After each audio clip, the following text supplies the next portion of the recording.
다 같이 묵도하심으로 2020년 6월 7일 첫 주일 예배 하나님께 올려드립니다. 함께 묵도합니다. 야훼여, 주의 장막에 머무를 자 누구오며 주의 성산에 사는 자 누구오니까? 정직하게 행하며 공의를 실천하며 그의 마음에 진실을 말하며 그의 혀로 남의 허물하지 아니하고 그의 이웃에게 악을 행하지 아니하며 그의 이웃을 비방하지 아니하며 그의 눈은 망령된 자를 멸시하며 야훼를 두려워하는 자를 존대하며 그의 마음에 서원한 것은 해로울지라도 변하지 아니하며 이자를 받으려고 돈을 꾸어주지 아니하며 뇌물을 받고 무죄한 자를 해하지 아니하는 자이니 이런 일을 행하는 자는 영원히 흔들리지 아니하리이다.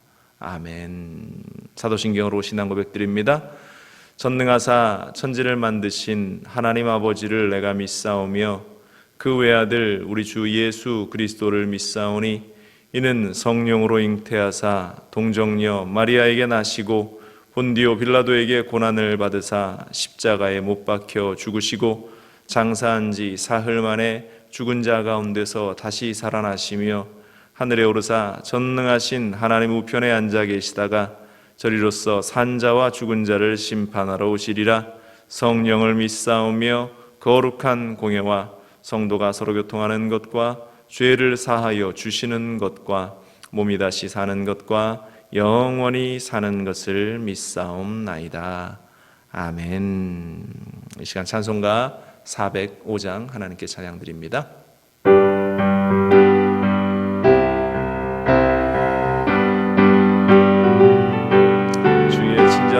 주의 친절한 발에 안기세 우리 마음이 평안하리니 항상 기쁘고 복이 되겠네. 영원하신 발에 안기세 주의 발에 그 크신 발에 안기세 주의 발에 영원하신 발에 안기세. 날이 갈수록 주의 사랑이 두루 광명하게 비치고 천성 가는 길 편히 가리니 영원하신 발에 안기세 주의 발에 그 크신 발에 안기세 주의 발에 영원하신 발에 안기세. 주의 보좌로 나아갈 때에 기뻐 찬미 소리 외치고 겁과 두려움 없어지리니 영원하신 발에 안기세 주의 발에 그 크신 발에 안기세 주의 발에 영원하신 발에 안기세. 아멘. 함께 기도합니다. 오늘도 우리 가운데 살아서 역사하시는 참 좋으신 하나님 감사합니다. 지난 한 주간도 하나님의 은혜 가운데에 있다가 오늘 귀하고 복된 주일 주님 앞에 나와 우리가 기도하고 예배하며 주님을 의지하게 하심을 감사합니다. 하나님, 먼저 나라와 민족을 위해서 기도합니다. 너무나 많은 일들이 우리 가운데에 산재하며 우리를 두려움과 고통 가운데 몰아넣습니다. 하나님, 코로나의 질병이 여전하고 또한 한 사람의 죽음으로 말미암아서 흑백의 갈등이 고조화되고 고통 가운데에 또 주변이 피해를 받는 많은 일들이 일어납니다. 하나님, 이러한 우리의 삶에 다가온 현장 속에서 이 나라를 기억하여 주시고 이 나라가 그 모든 갈등 속에서 한 마음으로 하나가 되는 역사가 있게 하여 주시고 그 갈등이, 그 아픔이, 분열됨이 하나됨으로 또한 사랑으로 이 나라와 민족이 하나 될 수 있는 놀라운 역사를 허락하여 주옵소서. 상처 입은 모든 이들의 마음을 위로하여 주시고 또 아픔 가운데 있는 이들의 마음이 더 이상 큰 아픔 가운데 놓이지 않도록 그 갈등이, 또한 그 갈등의 표현들로 말미암아 피해당하는 많은 사람들이 어려움이 사라지고 위로함을 얻을 수 있게 하여 주옵소서. 이 나라가 복음의 국가로 힘차게 다시 일어설 수 있는 은혜를 주시옵소서. 하나님, 우리 교회를 기억하여 주시고 이 귀한 시간들을 통해서 주님께 예배하게 하시고, 특별히 오늘 이제 2달여간 주님 앞에 나와 예배하지 못하다가 오늘 처음 우리가 모여서 함께 예배를 시작합니다. 하나님, 모이는 이들에게 질병에 대한 두려움도 걱정도 염려도 떠나가게 하여 주시고, 그 일들이 다가오지 않도록 하나님께서 불말과 불병거로 지키시고 보호하시고 위로하시고 은혜의 손길들로 함께하게 하여 주옵소서. 기적의 역사가 임하게 하시고 은혜의 역사가 임하게 하시고 축복의 역사가 임하는 기적의 현장이 되게 하여 주옵소서. 어려움 가운데에, 고통 가운데에 눈물을 흘렸던 모든 기도의 제목들이 또 이 시간 응답되어지게 하여 주시고, 이 시간 말씀을 통해서 주시는 하나님의 은혜가, 또한 말씀을 통해서 주시는 하나님의 위로하심이 우리 가운데에 흘러 넘쳐나는 귀하고 복된 시간이 되게 하여 주옵소서. 성령이여 인정하고 환영하고 모셔드리오니 우리와 함께하여 주시고 우리를 만나 주옵소서. 모든 영광 주님께 올려드리며 이 모든 말씀으로 주 예수 그리스도의 이름으로 기도합니다. 아멘.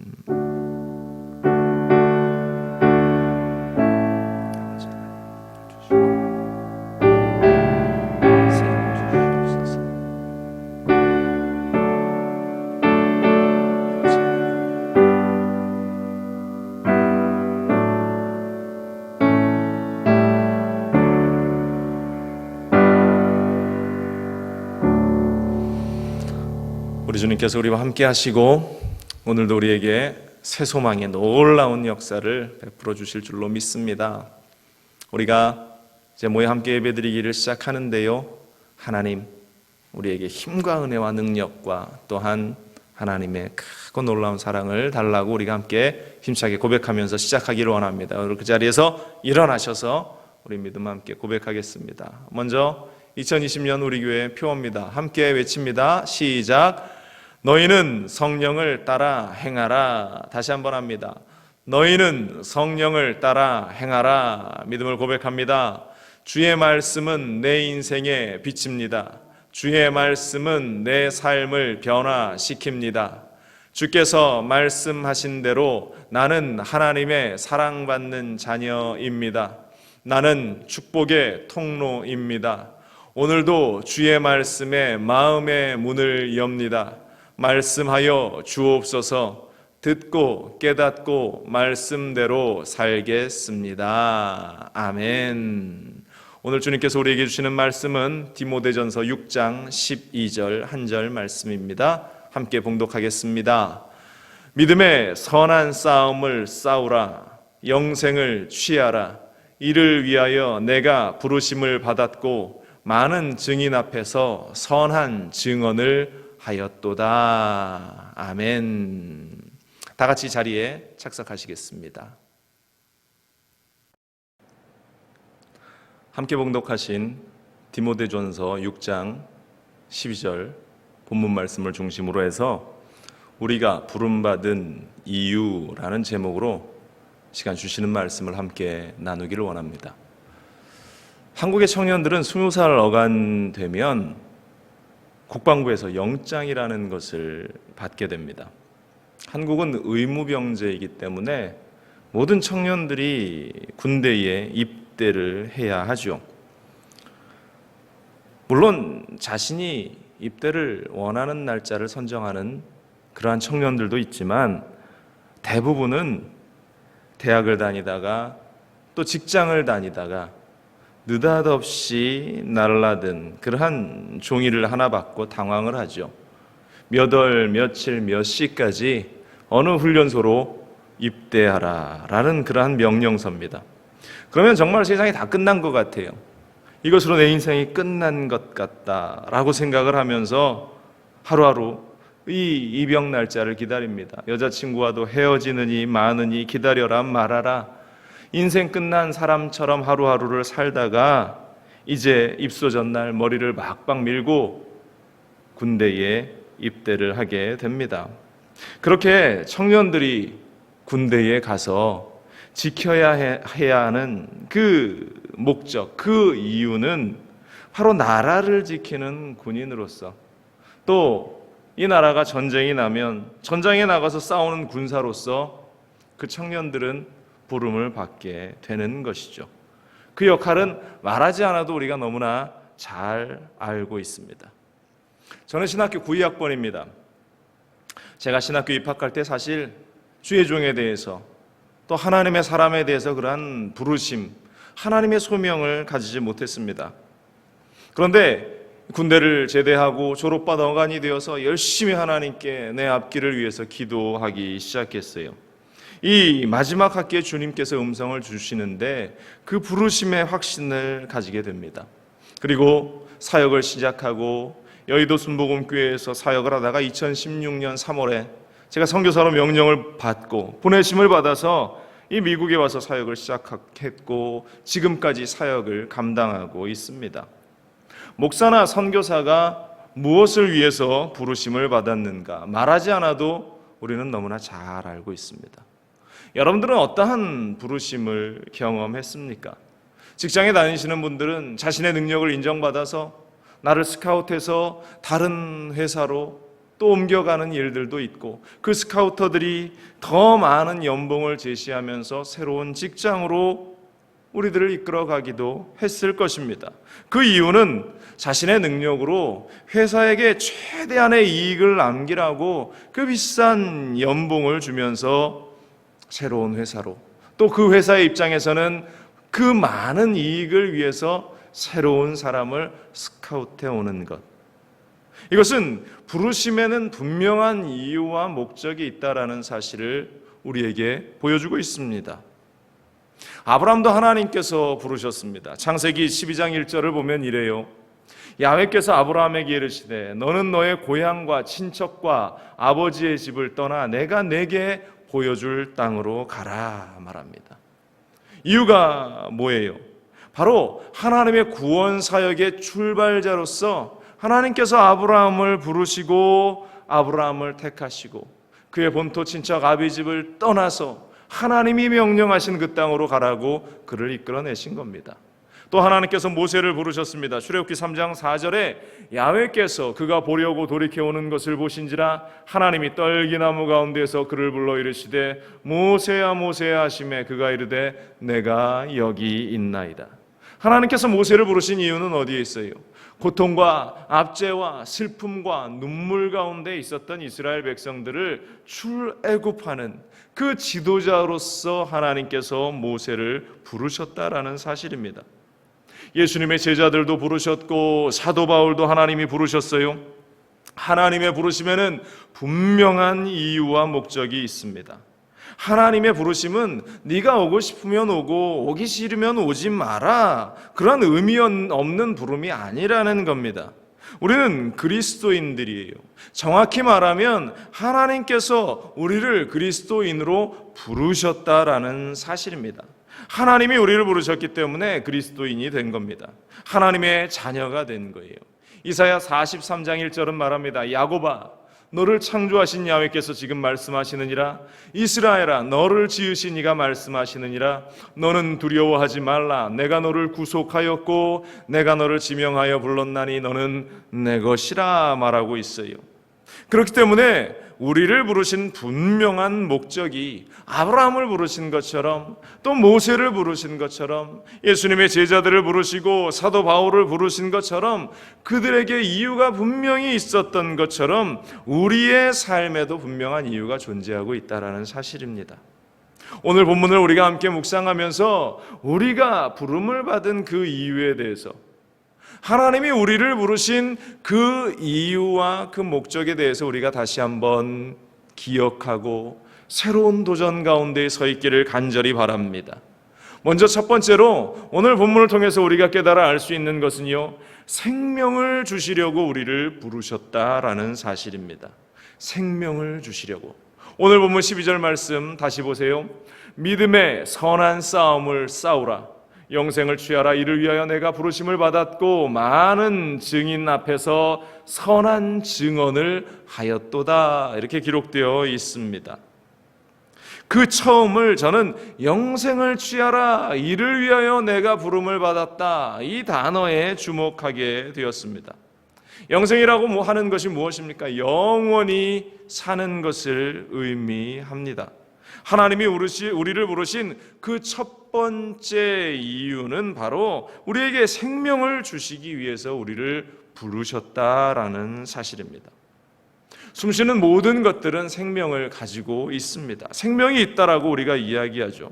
그러나 이 땅에서 가지는 생명은 너무나 유한하다라는 것입니다. 지난 5월 26일 우리 사랑하는 이정숙 권사님 하나님 품으로 가셨어요. 우리가 천국 환송 예배를 그때 드렸습니다. 어려운 시기에 많은 분들이 오셔서 가족을 위로해 주셨고, 또 함께 그 천국 환송 예배, 또 하간 예배에 함께 참여해 주셨는데요. 제가 병원에 계실 때는 코로나로 인해서 면회가 되지 않았기 때문에 그 며칠을 찾아뵙지를 못했습니다. 그런데 호스피스로 옮기신 날부터 천국으로 가시기 전까지 그 며칠 동안을 제가 매일 가서 신방하고 기도해드리고 함께 찬양하고 돌아오곤 했는데요. 천국 가실 때에 비록 그 의식은 없었지만 그 모습이 소녀와 같이 얼마나 이쁘고 얼마나 아름다웠는지 모릅니다. 95세의 장수를 누리고 아프지도 않고 며칠 병원 신세를 잠시 지셨다가 주님 품으로 편안히 가셨습니다. 이 땅에서의 삶은 유한했지만 우리 권사님이 천국에서 지금 영원한 안식 가운데 영생을 누리고 있다는 것을 우리는 결코 의심하지 않습니다. 이런 죽음들 앞에 서면서 우리가 깨닫는 것은 우리에게는 죽음 이후부터가 진짜 생명을 얻는 삶이라는 사실입니다. 우리 예수님이 십자가에 달리시고 부활하셔서 죄에 죽을 수밖에 없는 우리를 하나님의 자녀로 다시 회복시키셨습니다. 그리고 그 이유는, 우리를 다시 살리신 그 이유는 영원한 생명, 새 생명을 우리에게 주시기 위함이라는 사실입니다. 이 땅을 사는 우리는 이 부르심에 대한 분명한 이유를 우리는 늘 깨달아 알아야 한다라는 것이에요. 우리가 단지 이 땅에서 복받고 단지 잘 살고 단지 평안한 삶을 누리는 것, 그것이 우리가 이 땅을 살아가는 목적이 아니라는 것입니다. 그러나 많은 사람들이 이 땅에 목적을 두고 여전히 그렇게 살아가고 있어요. 성경을 보면서도 그리스도인이라고 하면서도 내가 잘되고 복받는다라는 구절에 집중만 합니다. 그 구절만을 집중해서 그 구절만을 사랑하죠. 예를 들면 신명기 28장에 있는 말씀들, 너무나 귀한 말씀이에요. 신명기 28장 3절로 6절에 성읍에서도 복을 받고 들에서도 복을 받을 것이며 내 몸의 자녀와 내 토지의 소산과 내 짐승의 새끼와 소와 양의 새끼가 복을 받을 것이며 내 광주리와 떡반죽 그릇이 복을 받을 것이며 내가 들어와도 복을 받고 나가도 복을 받을 것이니라. 얼마나 귀하고 소중한 말씀입니까? 12절에도 이렇게 말하고 있어요. 야훼께서 너를 위하여 하늘에 아름다운 보고를 여시사 내 땅에 때를 따라 비를 내리시고 내 손으로 하는 모든 일에 복을 주시리니 내가 많은 민족에게 꾸어줄지라도 너는 꾸지 아니할 것이요. 얼마나 우리가 이 말씀을 보면서 마음의 위로를 얻고 얼마나 이 말씀을 통해서 우리가 새 힘을 얻는지 몰라요. 너무나 소중한 말씀입니다. 그러나 많은 사람들이 이 말씀을 읽으면서 이 말씀 앞에 있는 대전제들은 무시하고 그냥 복주시겠다고 하신 그 말씀에만 귀 기울이고 그 말씀에만 집중하고 있죠. 대전제가 무엇입니까? 야훼 하나님의 말씀을 청종하고 그 말씀을 순종할 때에 하나님의 말씀을 듣고 순종해야 한다라는 그 대전제는 잊어버리고 단지 눈에 보이는 복에만 연연하는 수많은 사람들, 그리스도인들도 마찬가지라는 거예요. 그런데 그 복에만 집중하면서 말씀대로 복이 임하지 않으면 하나님을 향해서 원망하고 불평합니다. 구약의 이스라엘 백성들과 전혀 다를 바 없는 그러한 불평과 원망 가운데에 살아간다라는 사실. 이 땅에서 단지 그 한 줌의 땅이라도 더 얻어 살아가려고 그렇게 발버둥치는 연약한 인생들의 모습, 부르심을 잊은 그 부르심의 이유를 잊어버리고 살아가는 삶이라는 사실입니다. 톨스토이의 단편 사람에게는 얼만큼의 땅이 필요한가라는 제목의 단편 소설이 있습니다. 많은 땅을 가지고 싶었던 농부 바음이 그 주인공입니다. 그는 아내와 함께 소장농 일을 하면서 열심히 살았지만 아무리 그가 땀을 흘리고 성실히 살아도 형편이 나아지지 않았어요. 그래서 늘 많은 땅을 가지고 싶다라는 그 마음의 소원을 가지고 살아왔습니다. 그런데 어느 날 한 원주민 마을에서 사는 곳에 싼 값에 많은 땅을 가질 수 있다라는 그 소식을 듣게 됩니다. 그래서 자신이 일생 모아온 얼마 되지 않는 재산이지만 그것을 다 팔아 정리해서 그곳을 찾아가요. 그리고 그 마을 촌장과 계약을 합니다. 1,000루블을 내면 해 뜰 때부터 해질 때까지 네가 밟는 그 모든 땅을 너에게 줄 것이다. 얼마나 흥분된 이야기였습니까? 그런데 단서 조항이 하나 있었어요. 반드시 해가 저 동산 너머에 떨어지기 전에 다시 이 출발점으로 돌아와야 할 것이다. 이 바움은 오케이 했어요. 그 정도면 내가 충분히 갔다 올 수 있지. 그래서 다음날 아침 해가 뜨자마자 길을 떠납니다. 눈앞에는 나아가면 나아갈수록 비옥한 그 땅이 눈앞에 펼쳐지는 겁니다. 하루 동안 열심히 그가 걷기 시작하는데요. 문득 고개를 들어보니까 이 중천에 떠있던 해가 어느덧 뉘엿뉘엿 지고 있는 것을 그가 발견을 합니다. 마음이 조급해지기 시작했어요. 기억이 납니다. 해가 떨어지기 전에는 반드시 그 출발선으로 돌아와야 그 땅을 차지할 수 있다. 뒤돌아 뛰기 시작합니다. 달리기 시작합니다. 출발선으로 돌아가기를 시작합니다. 해가 넘어가기 직전 그가 헐떡거리며 출발선에 도착합니다. 그런데 그만 가슴을 움켜쥐면서 이 마음은 그 자리에 쓰러지고 말았습니다. 심장을 움켜쥐면서 피를 토하면서 그 자리에서 쓰러져 죽게 되었다. 죽은 그에게 주어진 땅은 장례 때 사용된 고작 2평 남짓의 그 묘지에 불과했다라는 이야기. 하나님이 우리를 이 땅에 보내시고 우리를 부르신 이유는 진정한 생명을 가지라고 하시는 말씀입니다. 그것은 이 땅에서가 아니라 천국에서 영원한 삶, 영생을 누리고 영원한 생명을 소유하라고 말씀하시는 겁니다. 그러나 여전히 이 세상에 집중하니까 불만과 불평과 짜증과 원망이 가득한 삶을 살아갈 수밖에 없어요. 민수기의 성경을 보면 이 이스라엘 백성들이 하나님께 원망하고 또 원망하다가 그들이 불뱀에 물려 죽게 되는 그러한 현장이 기록되어 있습니다. 불뱀에 물려 고통당하고 신음하고 몸부림치는 사람들, 이들의 모습은 단지 구약 이스라엘에게만 해당되는 이야기가 아니에요. 예수를 믿는다고 하면서도 감사하지 않고 주님을 찬양하지 않고 늘 부정적으로 비판만 하고 원망하는 사람들은 결국 불뱀에 물려 징계 가운데 놓일 수밖에 없다라는 것을 성경이 우리에게 보여주고 있는 겁니다. 그러나 우리가 불뱀에 물렸을지라도 그 불뱀에 물린 것과 같은 상황 가운데 있다 할지라도 우리는 감사해야 하는 겁니다. 왜 우리가 그 순간 감사해야 하는가? 바로 하나님의 사랑이 그 현장 가운데에 보여지신 것이기 때문입니다. 불뱀에 물린 것이 왜 하나님의 사랑이냐고요? 고난이나 이러한 불뱀과 같은 그 고난이 우리에게 다가오는 건 역시 하나님께서 우리를 버리지 않았다라고 말씀하시는 그 모습인 겁니다. 하나님이 우리를 사랑하시기 때문에 돌아오라고, 하나님께서 우리를 사랑하시기 때문에 그 죽음의 현장 가운데에서 돌이키라고 그 불뱀을 보내서 우리를 참시 물게 하셨다라는 것입니다. 심판 앞에서 징계 가운데에서 우리가 감사해야 할 것은 그 가운데에 주시는 하나님의 마음을 우리는 깨달아 알아야 한다라는 것. 그 징계를 통해서 하나님을 다시 보고 그 고개를 들어서 그 노뱀을 달아서 그 죽어가는 자들을 다시 살리셨던 것처럼 십자가에 달리신 예수 그리스도를 우리가 고통의 현장 가운데에서 바라보면서 나를 위해서 십자가에 달리신 예수 그리스도의 그 고난의 흔적, 또 그 이유를 우리가 보면서 내가 새 생명을 얻어 나에게 새로운 삶을 주시기 원하시는 하나님의 그 마음을 우리는 발견해야 하는 것입니다. 요한복음 3장 14절로 15절은 말합니다. 모세가 광야에서 뱀을 든 것 같이 인자도 들려야 하리니 이는 그를 믿는 자마다 영생을 얻게 하려 하심이라.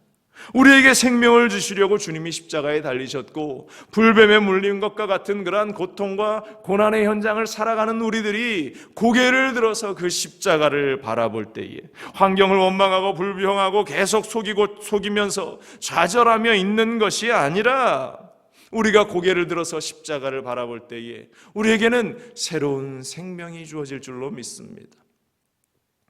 지금 우리가 얼마나 어려운 시대를 살아갑니까? 코로나가 모든 사방에서 고통을 줍니다. 이 코로나가 이제 조금 진정이 되어서 우리가 세상으로 나아가서 다시 삶을 살아가려고 하는데 이 또다시 시위대와 데모가 일어나서 사업장을 열 수 없는 이러한 상황이 일어나면서 왜 나에게 이런 일이, 왜 이 시대에 이런 일이 일어날까? 우리는 그렇게 한탄합니다. 여러분들, 그러나 그러한 한탄 가운데 있지 말고 우리는 십자가를 바라봅시다. 우리에게 생명을 주시는 예수 그리스도를 바라봅시다. 우리에게 생명을 주시려고 우리를 부르신 주님을 바라봅시다. 주님께서 우리와 함께 하실 줄로 믿습니다. 두 번째로 오늘 성경이 우리에게 주시는 말씀은 우리가 부름받은 이유, 두 번째는 새 생명의 증인이 되라고 부르셨다라는 사실입니다. 이 땅에서 우리가 해야 할 일이 있다라는 사실이죠. 십자가를 바라보면서 얻은 새 생명, 또 얻은 영원한 생명의 증인이 되어야 한다라는 것입니다. 그것은 나에게 주신 생명을 다른 이들에게 전하는 자가 되라는 것입니다. 오늘 본문 말씀 다시 보세요. 12절 이렇습니다. 믿음의 선한 싸움을 싸우라, 영생을 취하라. 이를 위하여 내가 부르심을 받았고 많은 증인 앞에서 선한 증언을 하였도다. 바울은 고백합니다. 많은 증인 앞에서 선한 증언을 하였다. 사도 바울은 자신이 하나님께 부름받은 이유를 분명히 알고 살았습니다. 다메섹에서 주님을 만나기 전까지 바울은 열심히 산 사람이었어요. 그런데 잘못된 열심을 살았습니다. 앞서 예화로 말씀드린 소설에 등장하는 그 바음과 같이 헛된 열심, 그가 쫓았던 부귀 영화는 아니었지만 종교적으로 잘못된 열심을 가지고 그가 살았어요. 그래서 예수 믿는 사람들을 잡아 죽이고 옥에 가두는 일에 열심이었습니다. 그가 예수를 만났던 현장, 예수님을 만났던 그 다메섹 도상에서 그가 가는 여정 역시 다메섹에서 살고 있었던 그리스도인들을 그가 잡아서 옥에 가두려고 가던 그 길이었습니다. 그 현장에서 그가 주님을 만나게 되는데요, 그 자리에서 새 생명을 얻습니다. 주님으로 말미암아 변화됩니다. 그리고 그 자리에서 새 생명을 나에게 주신 그 이유를 그는 깨닫게 됩니다. 갈라디아서 1장 11절로 15절은 말해요. 형제들아, 내가 너희에게 알게 하노니 내가 전한 복음은 사람의 뜻을 따라 된 것이 아니니라. 이는 내가 사람에게서 받은 것도 아니요 배운 것도 아니요 오직 예수 그리스도의 계시로 말미암은 것이라. 내가 이전에 유대교에 있을 때에 행한 일을 너희가 들었거니와 하나님의 교회를 심히 박해하고 멸하며 내가 내 동족 중 여러 영갑자보다 유대교를 지나치게 믿어 내 조상의 전통에 대하여 더욱 열심히 있었으나 그러나 내 어머니의 태로부터 나를 택정하시고 그의 은혜로 나를 부르신 이가, 나를 어머니의 태로부터 택정하시고 나를 부르신 하나님의 부르심, 그 만남, 예수 그리스도와의 만남이 그를 그 부르심에 합당한 자로서 영원한 생명을 얻고 그 생명을 전하는 자로 서게 했다. 바울은 그렇게 고백하고 있는 것입니다. 예수님이 제자를 부르셨을 때의 모습도 우리는 기억하죠. 마태복음 4장 18절 이하에 갈릴리 해변에 다니시다가 두 형제 곧 베드로라 하는 시몬과 그의 형제 안드레가 바다에 그물 던지는 것을 보시니 그들은 어부라. 말씀하시되 나를 따라오라, 내가 너희를 사람 낚는 어부가 되게 하리라 하시니 그들이 곧 그물을 버려두고 예수를 따르니라. 더 이상 그들은 물고기를 잡는 어부가 아니라 사람을 낚는 어부가 되게 하셨다. 사람을 낚는 어부로 부르심을 받게 되었다. 새 생명의 복음을 증거하는 자가 되었다라는 사실입니다. 아프리카의 미랄복지대단 희망사업본부장으로 활동하시다가 지금은 국제사회복지사로서 김혜영 커넥터를라는 그러한 단체를 만들어서 다방면으로 국제사회복지 활동을 펼치는 김혜영 선교사님이 있습니다. 그는 어린 시절 딸로 태어났다라는 그 이유로 태어나자마자 3일, 3살도 아니고 3일 만에 그의 아버지가 그 갓난쟁이를 땅에 던졌습니다. 내던졌어요. 그래서 그녀가 장애를 가지게 됩니다. 척추를 다쳐서. 그래서 키가 134cm밖에 되지 않아요. 아버지는 그 가정 가운데에서 자살해서 죽음을 맞습니다. 또 어머니는 심한 우울증을 앓았습니다. 엮이는 가정에서 경제적인 빈곤으로 초등학교를 간신히 졸업했는데 그 우울증을 앓던 어머니가 날마다 이 아이를 폭행하자 아이가 도저히 견딜 수 없어서 14살 때 가출을 하게 됩니다. 그리고 한 달에 3만 원 받는 남의 집 식모살이를 시작하게 되었는데요. 우연히 그가 신문을 보다가 무료 직업훈련생을 모집한다는 신문 광고를 보게 됩니다. 이후 그가 그 학교에 6개월 과정의 학교였는데 그 학교에 들어가서 양재, 편물, 자수, 미용을 가르치는 그 과정 하루 14시간씩 일하면서 편물 기술을 그녀가 익혀요. 편물이 뭐냐면 뜨개질하고 옷감을 짜는 그러한 일이었습니다. 그리고 그곳에서 신앙을 가진 선생님을 만나서 예수님을 처음 만나게 됩니다. 어느 날 이 김혜영 이 선교사님이 교회에 가서 기도하는데요, 눈물로 밤을 지새우며 이렇게 기도합니다. 예수님, 제가 드릴 것이라고는 마음 하나밖에 없습니다. 이 마음을 드리니 받아주시옵소서. 하나님이 이 기도를 들으셨어요. 이 기도를 하나님이 흡족히 여기셨습니다. 이러한 응답을 주셨습니다. 얘야, 내가 너를 용서하고 사랑하고 믿는단다. 내가 너의 친구란다. 이런 음성이 들렸어요. 절망의 인생 가운데에 구원의 하나님의 빛이 그에게 도달하는 순간, 새 생명을 얻는 그러한 순간이었습니다. 이후로 그의 삶 가운데에 하나님의 역사가 임하기 시작합니다. 1985년 콜롬비아 세계 장애인 기능 경기 대회에서 기계 편물 부문 1위 금메달을 차지하게 됩니다. 명실공히 이 분야 최고가 되었다라는 그러한 의미가 되죠. 만 19살 때 전국대회에서 금메달을 2개를 따고 세계대회에서 금메달을 1를 따면서 그가 정말로 이 세상 가운데에서 인정받는 사람으로 일어서기 시작했다라는 것입니다. 중학교, 고등학교 검정고시를 합격합니다. 나라로부터는 산업훈장을 받습니다. 이 놀라운 기적은 하나님만 의지하고 믿고 나간 결과였다라고 고백합니다. 그리고 1990년에 이 김혜영 선교사님이 아프리카 보츠와나에 신설된 굿호프 직업학교의 편물교사로 그가 봉사를 시작해요. 14년간 열심히 봉사를 합니다. 그리고 2010년도에는 그가 미국 아이비리그 대학인 컬럼비아 대학교 국제사회복지대학원에서 석사학위를 취득하게 됩니다. 그녀는 배운 것을 다른 이들과 나누겠다는 목표를 세우고 국제사회복지사로 활동하고 있습니다. 현재는 아프리카 55개국의 지역과 아이들을 위해서 구호 사업을 펼쳐나가고 있는데요. 이 김혜영 선교사님은 이렇게 고백합니다. 내 인생에 불어온 세찬 바람 속에서 하나님은 나를 만나 주셨습니다.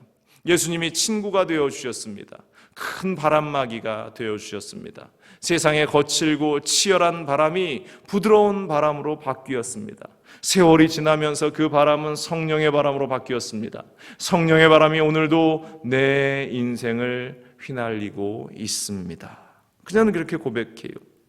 아프리카에서 새 생명의 증인으로서 하나님의 뜻을 전하고 있는 귀한 삶.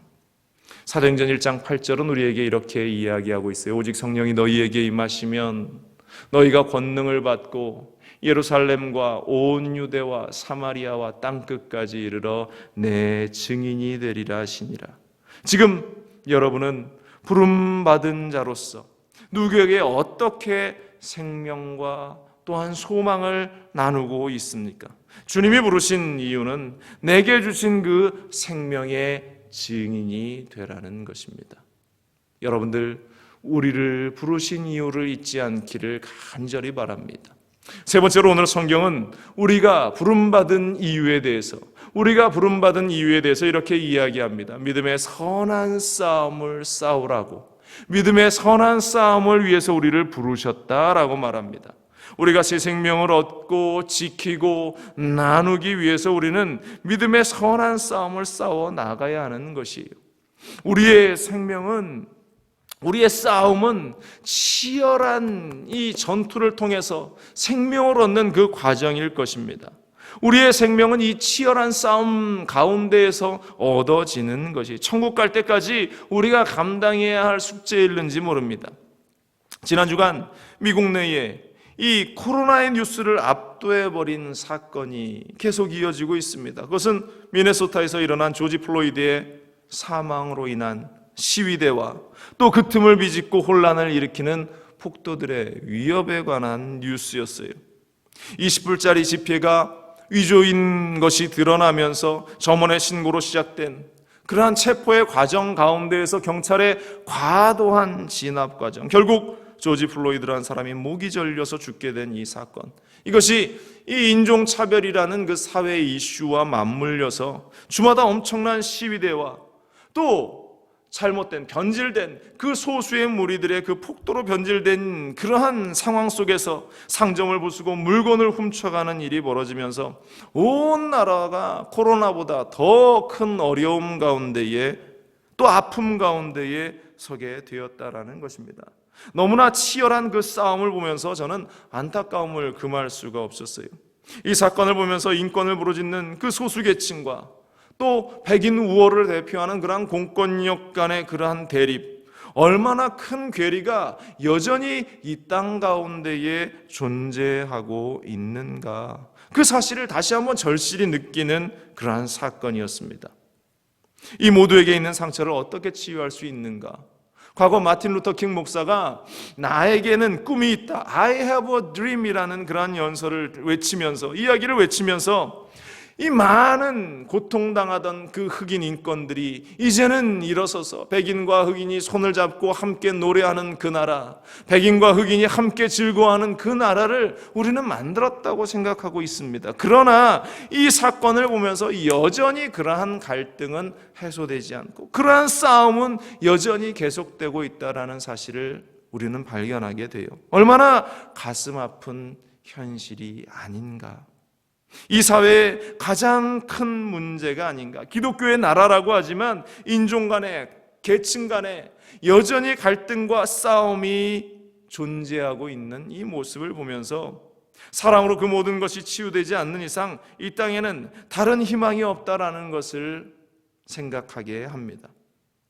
우리의 싸움, 오늘 성경이 말하는 우리의 싸움은 이와 같은 눈에 보이는 싸움은 아닐지라도, 인권을 위한 싸움도 정치적인 갈등의 싸움도 아닐지라도, 본문을 다시 한번 보세요. 이렇게 시작하고 있죠. 믿음의 선한 싸움을 싸우라, 영생을 취하라. 이를 위하여 내가 부르심을 받았고 많은 증인 앞에서 선한 증언을 하였도다. 믿음의 선한 싸움을 싸우라고 이야기했는데 이것은 영적인 싸움이죠. 사도 바울은 그리스도의 군사로서 부름받은 디모데를 향해서 받은 사명과 명령을 지키면서 전심으로 영적인 싸움 가운데에서 승리하라고 이야기하죠. 그렇다면 이 영적인 싸움은 어떠한 싸움인가? 누구와의 싸움인가? 먼저 그 싸움은 악한 영들과의 싸움이라는 것을 우리가 기억해야 합니다. 에베소서 6장 12절은 말합니다. 우리의 씨름은 혈과 육을 상대하는 것이 아니요 통치자들과 권세들과 이 어둠의 세상 주관자들과 하늘에 있는 악의 영들을 상대함이라. 우리의 싸움은 혈과 육을 지닌 인간이 아니라 우리와 피부색이 다르다, 우리와 사상이 다르다, 우리와 어떤 계급이 다르다, 이러한 이야기가 아닙니다. 그들과의 싸우는 것이 아니라는 것이에요. 어떻게든 우리에게 새 생명을 뺏어가려고 하는 그러한 악한 영적인 무리들과 싸워 나가는 것. 그래서 사단은 우는 사자와 같이 삼킬 자를 두루 찾는다라고 성경이 말하고 있지 않습니까? 우리는 악한 영들과의 싸움에서 반드시 승리해야 하는 것입니다. 여전히 이 땅 가운데에서 백인과 흑인이 갈등을 겪고 또한 가진 자와 가지지 못한 자가 갈등을 겪고 사람과 사람 사이에 갈등이 야기되는 그러한 이유가 어디에 있어요? 그것은 단지 사람 간의 갈등이 아니라 그 가운데 악한 영이 개입해서 사람들에게 미움을 주고 상처를 주고 마음을 갈라놓고 분열시키기 때문에 그 안에 다툼이 일어나고 갈등이 일어나는 것입니다. 우리는 우리를 사랑하셔서 십자가를 지고 승리하신 믿음의 주요 온전케 하신 우리 예수 그리스도를 바라보면서 우리 안에 성령의 충만한 마음을 가지고 성령의 충만한 삶을 가지고 이 분열을 없애고 미움의 마음을 지워버리고 우리는 악한 영들과의 싸움에서 승리해야 할 줄로 믿습니다.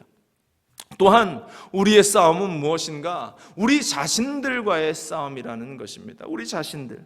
지난 화요일 새벽 예배 가운데도 제가 설교하면서 목회자가 가장 힘든 것이 무엇인가에 대한 그 질문에 대해서 바로 목회자 자신이다라고 이야기한 것이 기억이 납니다.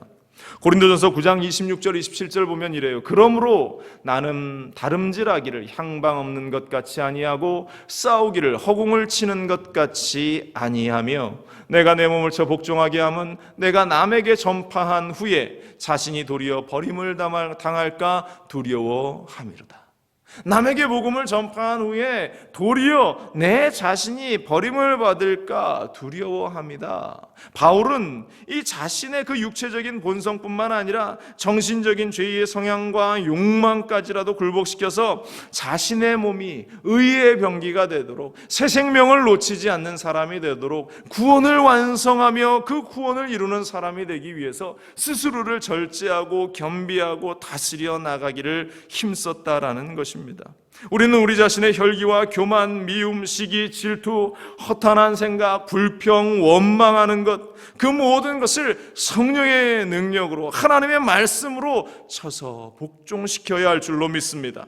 하나님은 자신을 다스릴 수 있는 사람에게 하나님의 일을 맡기십니다. 하나님에게 그 귀한 영혼들을 맡기십니다. 하나님이 이 땅을 그러한 자들에게 맡기시는 줄로 믿습니다. 그러기 위해서 우리가 성령의 충만함 가운데 있어야 하는 거예요. 매일매일 기도하며 말씀 가운데에 성령으로 우리를 붙들고 나아갈 때에 스스로를 이겨나갈 수 있는 겁니다. 여러분들, 바울이 고백한 것처럼 내가 남에게 전파한 후에 내 자신이 도리어 버림을 당할까 두려워한다. 우리가 그러한 염려, 걱정 가운데 놓이지 않도록 스스로를 이겨나가고 자신과의 싸움에서 승리하는 우리가 될 수 있기를, 성령의 이름으로 충만한 우리가 될 수 있기를 간절히 축원을 드립니다. 세 번째로 우리가 싸워야 할 것은 바로 죄악된 세상과 싸워야 하는 것입니다. 이 세상이 얼마나 악한가. 야고보서 4장 4절은 말합니다. 가늠한 여인들아, 세상과 벗된 것이 하나님과 원수됨을 알지 못하느냐. 그런즉 누구든지 세상과 벗이 되고자 하는 자는 스스로 하나님과 원수가 되는 것이니라. 세상과 벗하는 자는 하나님과 원수된다라고 말을 하고 있습니다. 이 세상이 얼마나 달콤한 유혹으로 우리 곁에 와서 속삭이는지 몰라요. 얼마나 달콤한 것을 가지고 와서 우리에게 친구가 되자고 하는지 모릅니다. 그러나 이 세상이 얼마나 악한지, 믿음의 사람들이 세상과 친구하기 시작하면 그 믿음을 잃어버립니다. 더러움이 우리 가운데 들어옵니다. 더러운 죄악의 때가 믿는 자들에게 묻어서 그 하나님이 주신 생명을 잃어버릴 수밖에 없게 된다라는 것. 더러운 오물이 우리에게 묻어서 이 우리가 그 구원의 은혜의 자리에서 탈락하게 된다라는 사실.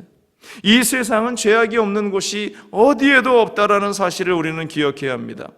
그러나 우리는 죄악된 삶을 철저히 멀리하고 구별된 성도로서, 거룩한 자로서, 말 그대로 성도, 거룩한 하나님의 사람으로 우리는 살아나가야 할 줄로 믿습니다. 그렇기 때문에 우리가 매일 성령의 충만함을 부르짖는 것이, 성령 충만하게 하여 주옵소서.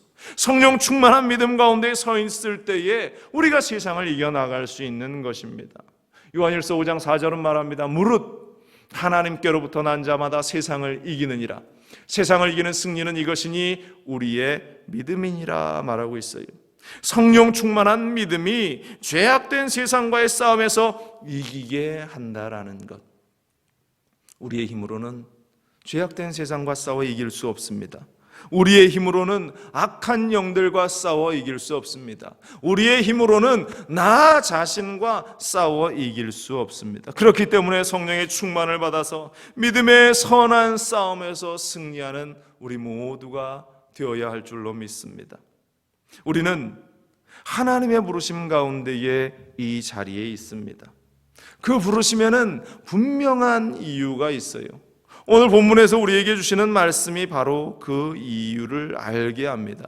얼마나 귀하고 소중한 것인지, 그 부르심을 통해서 우리에게 영원한 생명을 주시기 원하시는 하나님, 또 그 생명을 나 혼자 누리는 것이 아니라 다른 이들에게 그 생명을 함께 나눌 수 있는 일, 또 그 과정 가운데에서 치열하게 싸워나가는 영적인 싸움 속에서 믿음의 싸움으로 우리가 승리를 이루어 나가는 일, 바로 이것이 우리가 부름받은 이유라는 사실입니다. 여러분들, 이 땅을 무엇 때문에 살고 있습니까? 왜 우리가 살아나가고 있습니까? 왜 우리의 삶이 여전히 주어지고 우리가 이 길을 걸어가고 있는가? 그 부르심에 대한 이유를 우리는 깨달아 알아야 할 줄로 믿습니다. 오늘 우리가 그 주님을 바라보면서, 나에게 힘을 주시고 능력을 주시는 그 하나님을 바라보면서 승리하고 또 승리하는 우리 모두가 되시기를 주님의 이름으로 간절히 축원을 드립니다. 기도하겠습니다. 사랑과 은혜가 풍성하신 참 좋으신 하나님, 우리가 그 주님을 바라보며 우리가 그 주님을 따라 나가기를 원합니다. 우리 인생들은 모두가 그 부르심에 분명한 이유가 있습니다. 때로는 그 부르심을 우리가 잊어버리고 놓쳐버리고 알지 못하고 세상에 허망한, 세상에서 이야기하는 부귀와 영화를 쫓아 살아갈 때가 얼마나 많습니까? 그러나 그 모든 것들은 허탄한 것들이고 그 모든 것들은 허망한 일임을 우리가 깨닫습니다. 하나님, 우리로 하여금 다시 새 소망을 얻게 하시고 우리로 하여금 다시 그 하나님의 능력의 현장 가운데에 서 있게 하여 주옵소서. 은혜를 구하는 자가 되게 하시고 부르심의 이유를 분명히 알아서 새 생명을 얻어 누리고 나누고 또한 그것을 지켜나가는 영적인 싸움 가운데에서 매일 승리하는 우리가 될 수 있도록 악의 영들을 물리치고 자신과의 싸움에서 승리하고 세상과의 싸움에서 승리하는 우리가 되게 하여 주옵소서. 함께 하심을 믿고 감사드리며 이 모든 말씀 우리 주 예수 그리스도의 이름으로 기도합니다. 아멘. 다 같이 말씀을 기억하시면서 함께 기도하기 원합니다. 하나님, 우리의 삶이 그 부르심에 합당한 자로서 그 이유를 알고 이 땅을 살게 하여 주시고 또한 하나님의 크고 놀라운 은혜들이 우리의 인생 가운데 펼쳐지게 하여 주옵소서. 성령으로 충만한 우리가 되게 하여 주옵소서. 이 시간 우리 주님 세 번 부르시고 간절히 기도합니다. 주여, 주여, 주여. 할렐루야. 사랑간에 많으신 하나님, 하나님의 크고 놀라운 은혜들을 우리가 기억합니다. 아버지, 하나님 믿음의 현장 가운데에 우리가, 아버지 은혜의 현장 가운데에 우리가 있기를 원합니다. 아버지, 우리를 부르신 그 이유들을 우리가 기억하고 아버지 하나님이 허락하신 그 마음들을 우리가 기억하고 아버지 하나님의 그 마음에 하나님의 그 뜻에 합당한 자로서의 걸음을 우리가 서로 걸어 나가기를 원합니다. 할렐루야, 할렐루야. 은혜를 허락하시옵소서. 주님의 말씀을 우리가 믿고 듣고 또한 따라 나가며 우리에게 허락하신 그 하나님의 그거 놀라운 은혜들을 세상 가운데 또 천하는 자로서 부족함이 없는 삶을 살기를 원하오니 할렐루야, 할렐루야. 함께하여 주옵소서. 이를 위해서 우리 가운데 이루어지는 치열한 영적인 전투, 아버지 그 전쟁의 현장 가운데에서 우리가 승리하기를 원합니다. 성령의 충만함을 허락하여 주옵소서. 성령이여 인정하고 환영하고 모셔드리며 나아가오니 우리 가운데 임하여 주시옵소서.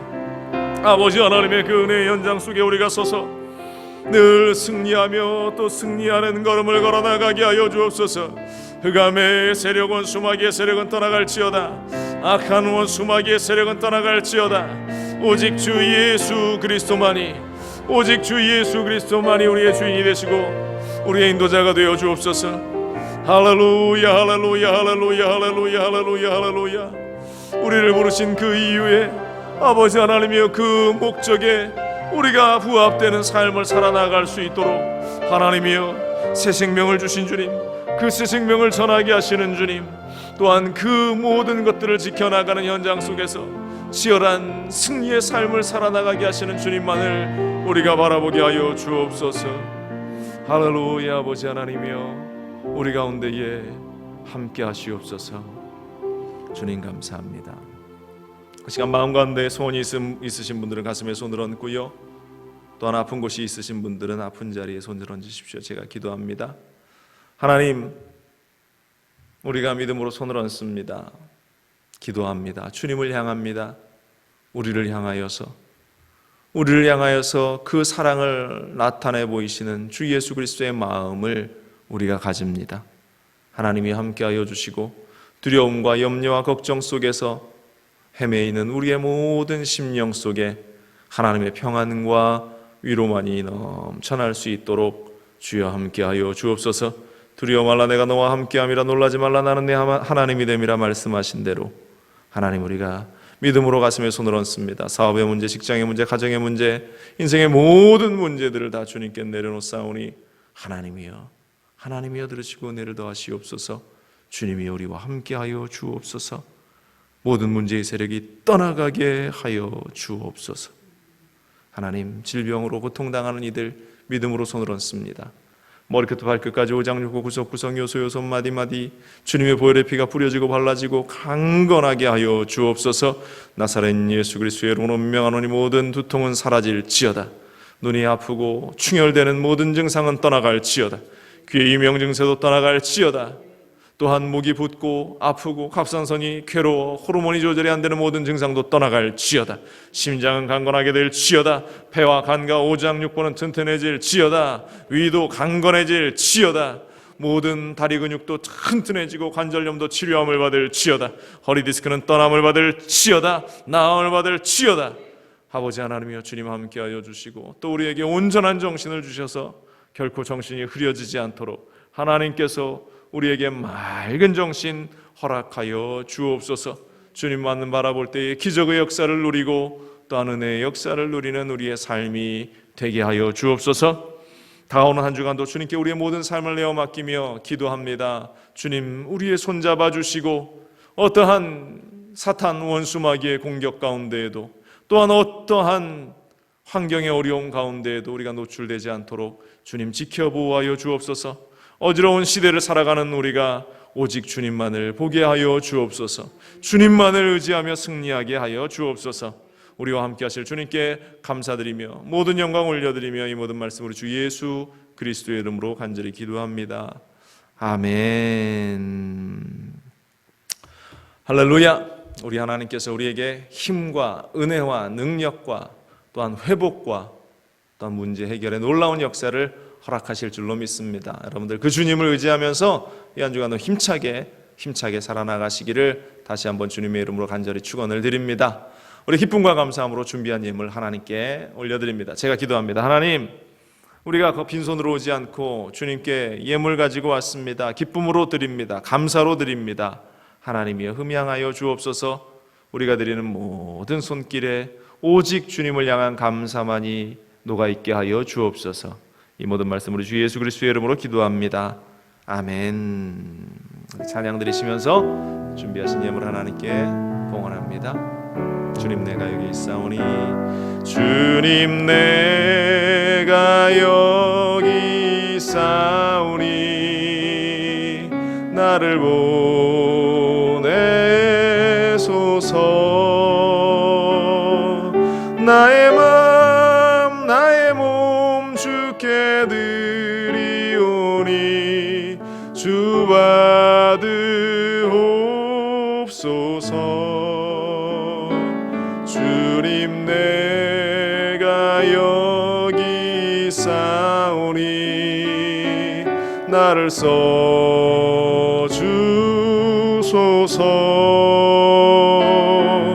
가진 것 모두 다 주께 드리오니 주 받으옵소서.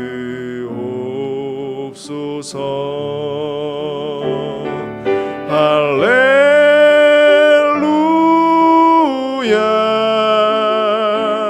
할렐루야.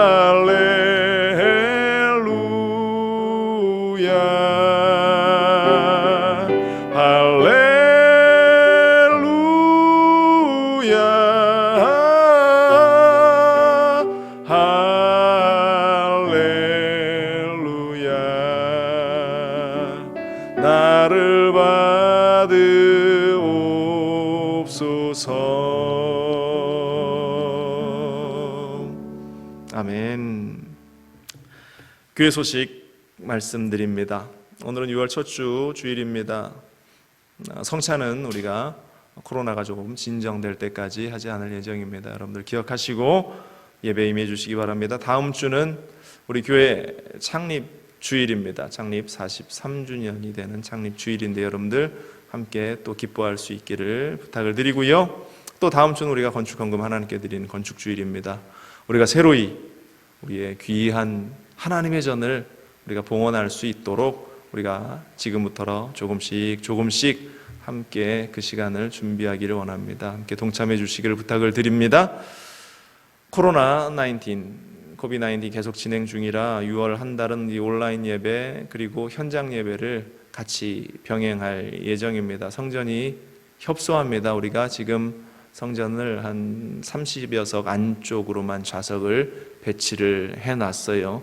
그래서 가급적이면 우리가 일부 예배도 여러분들이 함께 드릴 수 있으면 좋겠어요. 그래서 일부 예배는 우리가 여의도 순복음교회 영상으로 예배 드립니다.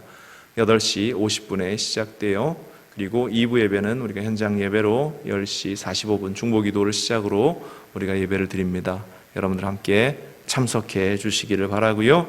우리 금요기도에는 우리가 1시간 이상 충분히 기도할 수 있도록 현장에서 우리가 기도의 중심으로 진행될 예정입니다. 참석해 주시고 예배 참석하시는 모든 분들은 1부 예배, 2부 예배, 새벽 예배, 금요 예배 모든 예배에 마스크를 착용하시고 또 개인 소독 철저하게 여러분들 해주시고 또 성전 입구에 들어오실 때 우리 봉사자들께서 여러분들 발열 체크도 할 겁니다. 여러분들 따라주시고 혹시 열이 있으시거나 몸이 컨디션 좋지 않으신 분들은 온라인으로 영상으로 집에서 예배 드리시고 또 기도하시면 좋겠어요. 우리가 다른 사람들을 위해서 또 서로를 위해서 조심하는 것, 더 조심하는 것이 현장 예배가 시작된 이후부터 우리에게 필요한 일입니다. 여러분들 기억하시고 함께해 주시기를 부탁을 드리고 당분간은 우리가 애찬 및 성가대는 자제할 예정입니다. 그러므로 여러분들 참고해 주시기를 바랍니다. 사회적 불안이 코로나뿐만 아니라 또 여러 시위의 현장 가운데에서 상점이 깨지고 한인들이 피해받는 여러 가지 일들이 생겨나는데요. 여러분들 기도하시면서 그런 어려움 가운데에 놓인 이들을 또 위로하시고 내 사업장에 내 삶 속에 그런 일이 다가오지 않도록 또 기도해 주시고 특히 이 사회가 그 아픔 속에서 서로 갈등하지 않도록 소수인종과 또 다수인종 간의 그러한 갈등들 또 흑인과 백인 여전히 계속되고 있는 그러한 갈등들이 이 사회 가운데에서 다 사라질 수 있도록 우리 그리스도인들이 함께 기도하기를 원합니다. 여러분들 기도해 주시기를 부탁을 드립니다. 다시 한번 광고 드립니다. 예배 참석 시에는 반드시 마스크를 착용해 주시고 성전 입장 전에 봉사자들에게 발열 체크해 주시고 또 스스로 열이 나거나 감기가 있으신 분들은 집에서 온라인으로 여러분들 예배에 임해 주시면 감사하겠습니다. 예물 하나님께 봉헌합니다. 하나님, 우리가 또 빈손으로 오지 않고 주님께 예물을 가지고 왔습니다. 11조로 감사 헌금으로 또 오랫동안 하나님께 예배하며 헌금하지 못했던 그 헌금들을 모아서 오늘 예배 현장 가운데 가지고 왔습니다. 하나님이여 기억하여 주셔서 이 드린 손길을 축복하시고 이 예물을 기뻐 받으시고 30배로 60배로 100배로 1000배 만배로 주님 갚아주셔서 주님의 것을 우리가 다시 주님께 내어놓지만 이것이 주님의 마음을 흡족하게 하며 또 우리의 모든 재정을 가득가득 채워나갈 수 있는 그 작은 씨앗이 될 수 있도록 하나님 은혜를 더하시옵소서.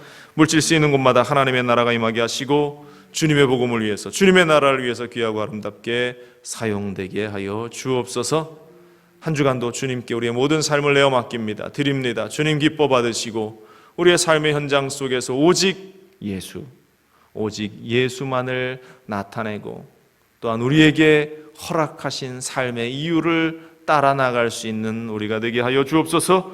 한 주간 어떠한 위험도 우리 가운데 다가오지 않도록 성령 하나님께서 지키시고 함께 하여 주옵소서. 모든 영광 주님께 올려드리며 이 모든 말씀을 주 예수 그리스도의 이름으로 기도합니다. 아멘. 우리 자리에 일어나셔서 함께 주기도성 고백합니다.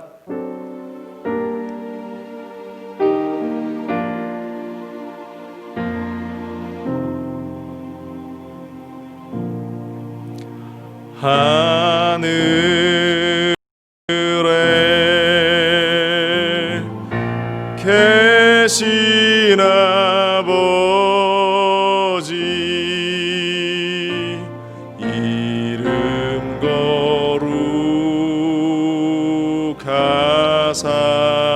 거룩하사 주님 나라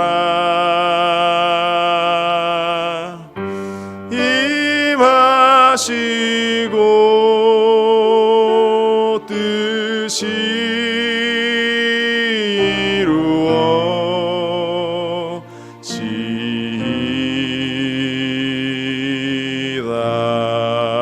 이루어지이다. 일용할 양식 주시고 우리들의 큰 죄 다 용서하옵시고 또 시험에 들게 마소서 악에서 구원하소서. 대개 주의 나라 주의 권세 주의 영광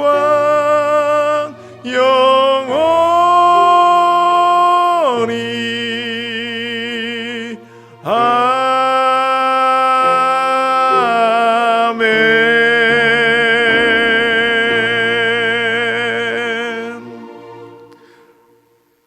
지금은 우리 주 예수 그리스도의 무한하신 은혜와 아버지 하나님의 크고 넓으신 사랑과 보혜사 성령님의 내주교통 충만하게 하시는 은혜의 역사가 오늘 모여 함께 예배하는 사랑하는 성도들과 그들의 인생과 가정과 삶 가운데에 지금부터 영원토록 함께 있을지어다. 아멘. 주님 함께 하시옵소서. 주님께 모든 영광을 올려드립니다. 한 주간 우리에게 승리를 허락하여 주옵소서. 주님만을 바라봅니다.